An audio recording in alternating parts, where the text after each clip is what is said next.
Hi good morning. അപ്പോൾ നമ്മൾ ഇന്ന് ഉണ്ടാക്കാൻ പോകുന്നത് ഒരു കടലക്കറിയാണ് കേട്ടോ. അപ്പോൾ നിങ്ങൾ വിചാരിക്കുന്നുണ്ടോ എന്തിനാണ് എപ്പോഴും കടലക്കറി ചെയ്യുന്നത്, കടലക്കറി ഇനി വ്യത്യസ്തമായിട്ട് എങ്ങനെ ചെയ്യാം എന്നുള്ളതല്ലേ.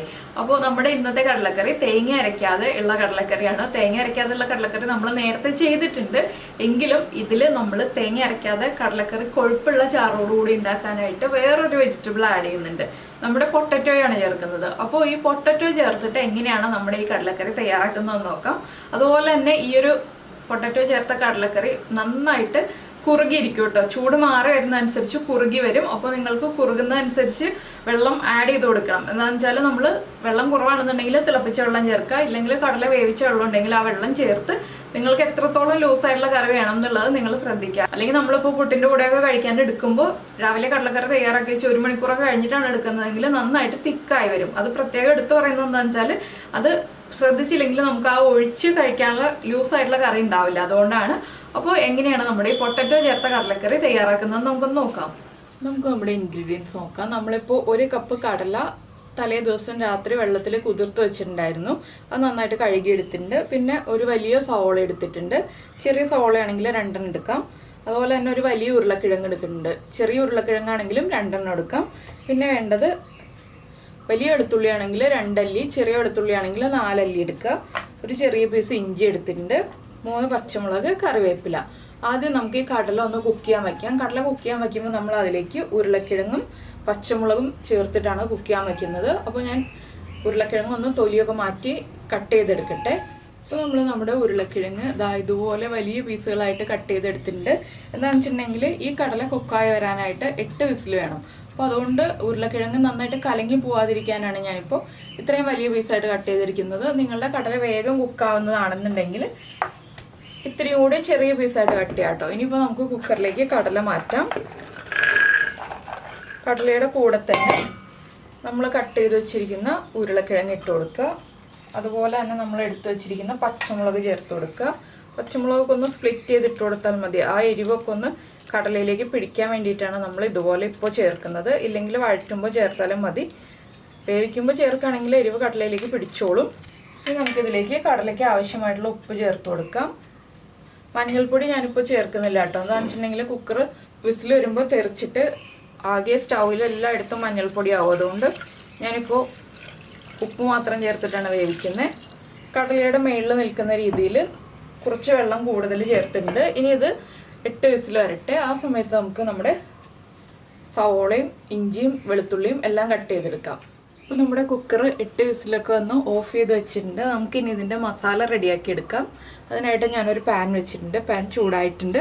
ഇതിലേക്ക് വെളിച്ചെണ്ണ ചേർത്ത് കൊടുക്കുക. വെളിച്ചെണ്ണയിൽ തന്നെ ഈ ഒരു കറി ചെയ്യണം കേട്ടോ, അപ്പോഴേ ടേസ്റ്റ് ഉണ്ടാവുള്ളൂ.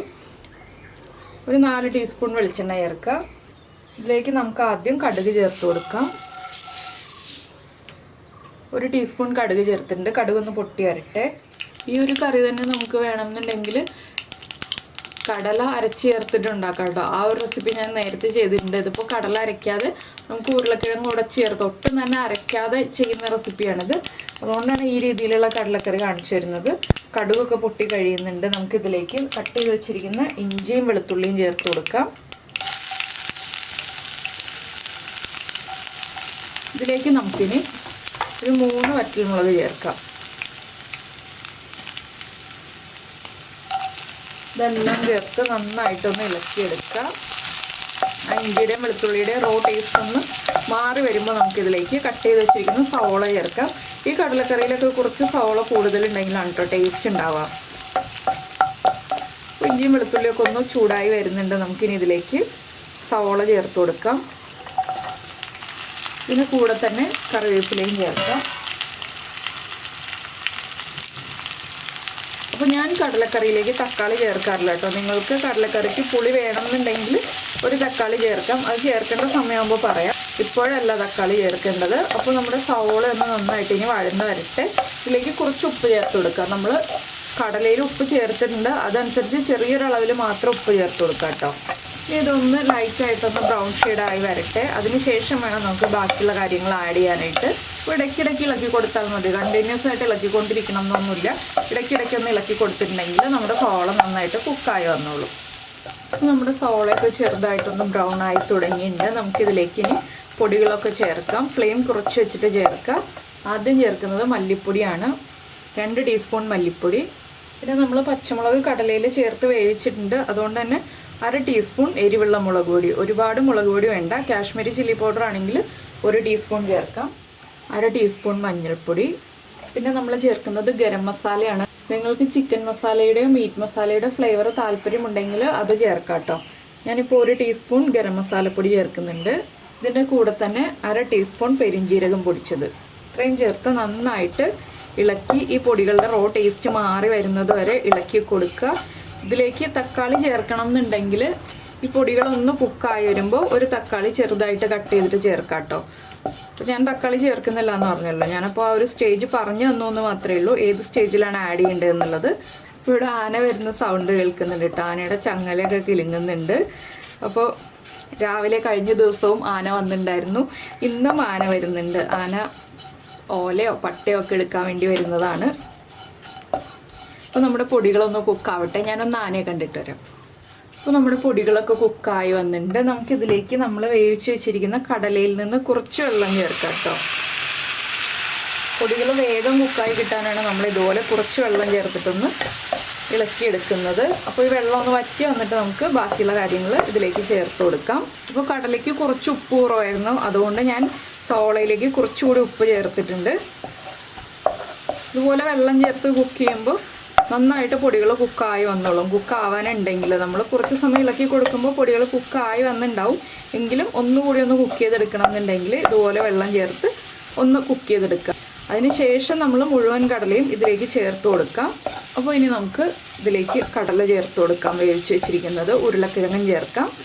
പിന്നെ എരിവ് കുറവാണെന്നുണ്ടെങ്കിൽ നമുക്കിതിലേക്ക് കുരുമുളക് പൊടി ചേർക്കാം കേട്ടോ, എരിവ് കുറവാണെങ്കിൽ മാത്രം. അപ്പോൾ നമ്മൾ പച്ചമുളകൊക്കെ ചേർത്തത് കൊണ്ട് തന്നെ എരിവ് ആവശ്യത്തിന് ഉണ്ടാവും. ഇനി നമുക്ക് ഈ ഉരുളക്കിഴങ്ങ് ഒന്ന് നന്നായിട്ട് ഉടച്ചു കൊടുക്കാം. വേഗം തന്നെ ഉടഞ്ഞ് കിട്ടും ഉരുളക്കിഴങ്ങ്. നന്നായിട്ട് കുക്കായിട്ടുണ്ടല്ലോ, അത് കണ്ടോ. അപ്പോൾ ഇതിലേക്ക് ഇനി എരിവും ആ മഞ്ഞൾപ്പൊടിയും ഒക്കെ ഒന്ന് പിടിച്ചു വരാനായിട്ട് കുറച്ച് സമയം നമുക്ക് അടച്ചു വെച്ച് വേവിക്കണം. എന്താണെന്ന് വെച്ചാൽ ഉരുളക്കിഴങ്ങൊക്കെ ഇപ്പോൾ കണ്ടോ വെളുത്താണ് ഇരിക്കുന്നത്. ആ ഒരു മഞ്ഞൾപ്പൊടിയുടെ കളർ ഉരുളക്കിഴങ്ങിലേക്ക് വന്നിട്ടില്ല, നമ്മൾ മഞ്ഞൾപ്പൊടി ചേർത്ത് വേവിക്കാത്തതുകൊണ്ട്. അപ്പോൾ നിങ്ങൾ മഞ്ഞൾപ്പൊടി ചേർത്താണ് വേവിക്കുന്നതെങ്കിൽ കുറച്ച് സമയം തിളപ്പിച്ചാൽ മതി. ഇനി കടലയിലേക്ക് മസാലയൊക്കെ ഒന്ന് പിടിച്ച് നന്നായിട്ട് തിളച്ച് വരട്ടെ. ഉരുളക്കിഴങ്ങ് നമുക്ക് ഒന്നുകൂടി ഉടച്ചു കൊടുക്കണം. ഞാൻ ദാ ഇതുപോലൊരു കയ്യിലെടുത്തിട്ട് ഇതുപോലെ ഉടച്ച് ചേർക്കുകയാണ് ഉരുളക്കിഴങ്ങ്. ഇങ്ങനെ ഉടച്ച് ചേർത്തിട്ടുണ്ടെങ്കിൽ ഉരുളക്കിഴങ്ങ് ഉടഞ്ഞു വരും. അല്ലാന്നുണ്ടെങ്കിൽ നമുക്ക് ഉരുളക്കിഴങ്ങ് തന്നെ വേറൊരു പ്ലേറ്റിലേക്ക് മാറ്റിയിട്ട് ഉടച്ച് സെപ്പറേറ്റ് ആഡ് ചെയ്യാം കേട്ടോ, കടല ഒന്ന് തിളച്ച് വരുമ്പോൾ. അപ്പോൾ ഈ ഒരു കറി നമുക്ക് പുട്ടിൻ്റെ കൂടെയും അപ്പത്തിൻ്റെ കൂടെയും ചപ്പാത്തിയുടെ കൂടെയും ഇടിയപ്പത്തിൻ്റെ കൂടെയും ഒക്കെ കഴിക്കാൻ പറ്റുന്നതാണ്. നിങ്ങൾ ഇങ്ങനെ കറി ഉണ്ടാക്കി നോക്കിയിട്ടില്ലെങ്കിൽ ഉറപ്പായിട്ടും ഒന്ന് ട്രൈ ചെയ്ത് നോക്കിക്കോളൂ, നന്നായിട്ട് ഇഷ്ടപ്പെടും. കടലക്കറി ഏത് രീതിയിൽ ഉണ്ടാക്കിയാലും പുട്ടിൻ്റെ കൂടെയൊക്കെ വളരെ നല്ല കോമ്പിനേഷനാണ്. പിന്നെ തേങ്ങ വറുത്തരച്ച് ചേർക്കണം എന്നുണ്ടെങ്കിൽ തേങ്ങ വറുത്തരച്ച് ചേർത്തിട്ട് തന്നെ നമുക്ക് കടലക്കറി റെഡിയാക്കാം. ആ ഒരു വറുത്തരച്ച കടലക്കറിക്ക് പ്രത്യേക ടേസ്റ്റാണ്. വലിയ പീസ് ഉരുളക്കിഴങ്ങ് ഉണ്ടെങ്കിൽ ഒന്നുകൂടി ഒന്ന് ഉടച്ചു കൊടുക്കുക. പിന്നെ നമ്മുടെ ചാനൽ ആദ്യമായിട്ട് കാണുകയാണ്, നമ്മുടെ വീഡിയോ പ്രസൻറ്റ് ചെയ്യുന്ന രീതിയൊക്കെ ഇഷ്ടമായിരുന്നുണ്ടെങ്കിൽ നമ്മുടെ ചാനലൊന്ന് സബ്സ്ക്രൈബ് ചെയ്ത് സപ്പോർട്ട് ചെയ്യണേ. നമ്മുടെ ചാനൽ സബ്സ്ക്രൈബ് ചെയ്യുന്നതിന് ഈ വീഡിയോയുടെ താഴെയുള്ള റെഡ് സബ്സ്ക്രൈബ് ബട്ടൺ ഒന്ന് ക്ലിക്ക് ചെയ്യുക. അതിൻ്റെ റൈറ്റ് സൈഡിലുള്ള ബെല്ലൈക്കണും കൂടി ക്ലിക്ക് ചെയ്യുക. അപ്പോൾ ഓൾ എന്ന് പറഞ്ഞിട്ടൊരു ഓപ്ഷൻ വരും. ആ ഓളും കൂടി പ്രസ് ചെയ്തിട്ടുണ്ടെങ്കിൽ ഞാൻ എപ്പോഴും വീഡിയോ അപ്ലോഡ് ചെയ്യുമ്പോൾ നിങ്ങൾക്ക് നോട്ടിഫിക്കേഷൻ വരും. ഇപ്പോൾ ഒരുവിധം ഉരുളക്കിഴങ്ങൊക്കെ ഉടഞ്ഞ് ചേർന്നിട്ടുണ്ട്. ഇനി നമുക്കിത് അടച്ചു വെച്ച് എത്രത്തോളം നമുക്ക് ഗ്രേവി വേണം എന്നുള്ളതനുസരിച്ച് വറ്റിച്ചെടുക്കാം. കടലക്കറി ഇരിക്കുമ്പോൾ ഒന്നുകൂടി ഒന്ന് കുറുകി വരും. അപ്പോൾ അതനുസരിച്ച് നമ്മൾ ഗ്രേവി തീരുമാനിക്കുക. ഇപ്പോൾ ഉപ്പും എരിവും ഒക്കെ ഒന്ന് ചെക്ക് ചെയ്യുക. ഉപ്പ് കുറവാണെങ്കിൽ ഉപ്പ് ആഡ് ചെയ്ത് കൊടുക്കുക, എരിവ് കുറവാണെങ്കിൽ കുരുമുളക് പൊടി ചേർത്ത് കൊടുക്കുക. അപ്പോൾ ഞാൻ ഉപ്പ് എരിവൊക്കെ ഒന്ന് ചെക്ക് ചെയ്യട്ടെ. ഉപ്പൊക്കെ ആവശ്യത്തിനുണ്ട്. ഇനി നമുക്കിത് അടച്ചു വയ്ക്കാം. കുറുകി കഴിയുമ്പോൾ നമുക്ക് കാണാം എങ്ങനെയുണ്ട് നമ്മുടെ കറി എന്നുള്ളത്. പിന്നെ നിങ്ങൾക്ക് ഓരോ ഓപ്ഷൻ കൂടി ഞാൻ പറയാം. കടലക്കറി വേഗം കുറുകി കിട്ടാൻ ഇപ്പോൾ ഉരുളക്കിഴങ്ങൊന്നും നമ്മൾ ചേർക്കുന്നില്ല എന്നുണ്ടെങ്കിൽ നമുക്ക് വേറൊരു വഴി എന്താണെന്ന് വെച്ചാൽ കുറച്ച് കോൺഫ്ലവർ വെള്ളത്തിൽ കലക്കിയിട്ട് ചേർത്ത് കൊടുക്കാം. അത് കറി തിളച്ച് കഴിയുമ്പോൾ ചേർത്ത് കൊടുക്കാം. അതുപോലെ തന്നെ അരിപ്പൊടി ഉണ്ടെങ്കിൽ കുറച്ച് അരിപ്പൊടി കലക്കിയിട്ടും ചേർത്ത് കൊടുക്കാം കേട്ടോ. അപ്പോൾ എന്താണെന്ന് വെച്ചാൽ ടേസ്റ്റിൽ ചെറിയ വ്യത്യാസം വരും. ഇതാകുമ്പോൾ നമുക്ക് ആ ഒരു നാടൻ കടലക്കറിയുടെ ടേസ്റ്റ് തന്നെ കിട്ടും. അപ്പോൾ ഞാനത് അടച്ചു വയ്ക്കട്ടെ കേട്ടോ. ഇപ്പോൾ നമ്മുടെ കടലക്കറിയൊക്കെ ഇതാ കണ്ടോ ഒന്ന് കുറുകി വന്നിട്ടുണ്ട്. ഇനിയിപ്പോൾ ഒരുപാട് ഗ്രേവി ഒന്നും ഉണ്ടാവില്ല. ഇതിനി ചൂട് മാറി വരുമ്പോൾ വീണ്ടും ഒന്നുകൂടി ഒന്ന് കുറുകി വരും. അപ്പോൾ നമുക്ക് അപ്പത്തിലേക്കും ചപ്പാത്തിക്കും പുട്ടിലേക്കും ഒക്കെ കഴിക്കാവുന്ന പാകത്തിലായി വരും. ഇപ്പോൾ തന്നെ ഒരുവിധം കുറുകിയുണ്ട്. അപ്പോൾ ഇനി നമുക്ക് ഫ്ലെയിം ഓഫ് ചെയ്ത് മാറ്റി വയ്ക്കാം. ചൂടൊന്ന് മാറി കഴിഞ്ഞിട്ട് ഉപയോഗിക്കാം. നല്ല ചൂടോടെ ഉപയോഗിക്കുന്നതിനേക്കാൾ ടേസ്റ്റ് ചൂടൊന്ന് മാറിയിട്ട് ഉപയോഗിക്കുന്നതാണ്. അപ്പോൾ നമുക്ക് രാവിലെ ബ്രേക്ക്ഫാസ്റ്റിനും രാത്രി ഡിന്നറിനും ഒക്കെ ഉണ്ടാക്കാൻ പറ്റുന്ന ഒരു കറിയാണിത്. അപ്പോൾ നിങ്ങൾ ഇതുവരെ ട്രൈ ചെയ്ത് നോക്കിയിട്ടില്ലെങ്കിൽ ഉറപ്പായിട്ടൊന്ന് ട്രൈ ചെയ്ത് നോക്കിയിട്ട് ഇഷ്ടമായോ ഇല്ലയോ എന്നൊന്ന് കമൻറ്റ് ചെയ്യുക കേട്ടോ.